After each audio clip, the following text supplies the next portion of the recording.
ধরেন আপনার পৈতৃক সম্পত্তির একটা অংশ অন্য কারো নামে রেকর্ড হয়ে গেছে, লাইক ধরেন বিএস রেকর্ডটা হয়ে গেছে, সর্বশেষ রেকর্ড ছিল এটা বাংলাদেশের প্রথম রেকর্ড হয়ে গেছে। এখন আপনি সেই সম্পত্তি কীভাবে ফিরে পাবেন সেটা আপনি বের করবেন কীভাবে?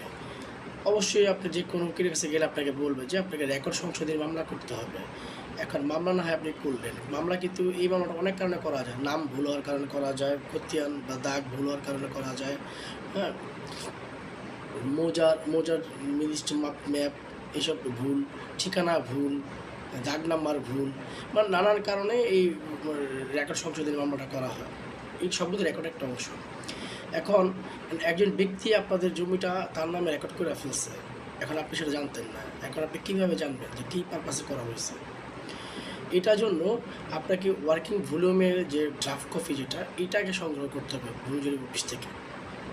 সেখানে বিস্তারিত লেখা থাকবে যে কী পারপাসে জমিটা সে পেয়েছে বা ক্রয় করেছে নাকি দান করেছে, মানে কী পারপাসে সে পেয়েছে।